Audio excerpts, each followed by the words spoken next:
উত্তরাঞ্চলে তিস্তা সহ নদ-নদীর পানি কমতে শুরু করেছে। বিপদসীমার নিচে প্রায় সবগুলো নদীর পানি। তবে পানি কমার সাথে সাথে তীব্র আকার ধারণ করেছে ভাঙন।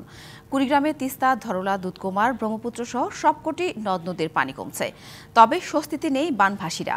অসময়ে স্বল্পমেয়াদে বন্যা হলেও পানি নামার সাথে সাথে তীব্র হচ্ছে নদী ভাঙন।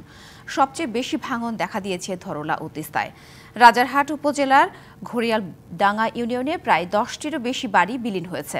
এছাড়া গত দুদিনে উলিপুর উপজেলার বেগমগঞ্জ ইউনিয়নে কমিউনিটি ক্লিনিক, মসজিদ, 7টি বসতবাড়ি সহ ফসলি জমি বিলীন হয়েছে।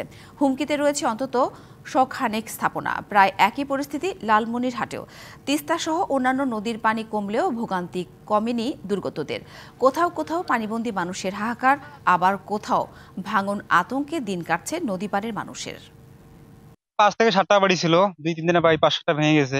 নিজে তো শুকনো খাবার খেয়ে আসি, কোনো রকম করে রাস্তায় উঠিয়া কোনো রকম করে আসি, বউ বাচ্চা নিয়ে।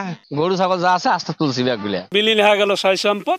আর পার্শ্ববর্তী যে আমার নিরীহ মানুষগুলো আছে এগুলোও চলে যাচ্ছে। কোথায় যাবো এখন, কি করে? এই যে বাড়িটা ভাঙছে, এখন ওইদিকে গেলে ওইদিকে ভাঙে, এদিকে আসলে এদিকে ভাঙে।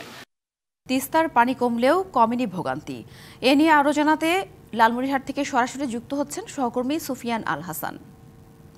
সুফিয়ান, নিম্নাঞ্চল থেকে পানি পুরোপুরি নামতে আর কত সময় লাগতে পারে, সেখানকার ভোগান্তি জানাবেন।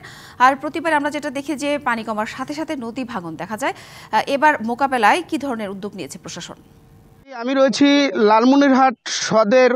লালমনিরহাট সদর যে আছে, লালমনিরহাট সদরের খুনিয়াগাছ ইউনিয়নের বাগডোরা নামক একটি এলাকায় রয়েছি। আপনাকে আমি যদি দেখাই যে টানা কয়েকদিন প্লাবিত থাকার পরে তিস্তার যে নিম্নাঞ্চল রয়েছে, সেই নিম্নাঞ্চল থেকে কিন্তু পানি আস্তে আস্তে তিস্তার গর্ভে চলে যাচ্ছে। এদিকে যে প্লাবিত যে অঞ্চলগুলো ছিল, সেই অঞ্চলগুলো থেকে যে কৃষকদের খেতি জমি আছে, সেই জমিগুলো ভাসছে এবং যাদের বিভিন্ন ধরনের যে শাক, সবজি এবং আবাদি জমি আছে, সেই জমিগুলো থেকে আস্তে আস্তে কিন্তু পানি নেমে গিয়েছে। তো আমরা আসলে কৃষি বিভাগের সাথে কথা বলেছি। কৃষি বিভাগ যেমনটা বলেছেন যে এখনই সম্পূর্ণ ক্ষতি নিরূপণ করা সম্ভব নয়, আরও কিছুটা সময় লাগবে তাদের, যে আসলে গোটা জেলাব্যাপী কতগুলো ক্ষতির সম্মুখীন হয়েছে কৃষকেরা। আমরা এদিকে জেলা প্রশাসনের সাথে কথা বলেছি। তারা আমাদেরকে যেমনটা জানিয়েছেন যে এই বন্যার কারণে আসলে যারা ক্ষতিগ্রস্ত হয়েছে তাদের তালিকা করা হচ্ছে। সেই তালিকা অনুযায়ী জেলা প্রশাসন থেকে সেই যারা ক্ষতিগ্রস্ত হয়েছে তাদেরকে জেলা প্রশাসনের পক্ষ থেকে সাহায্য করা হবে।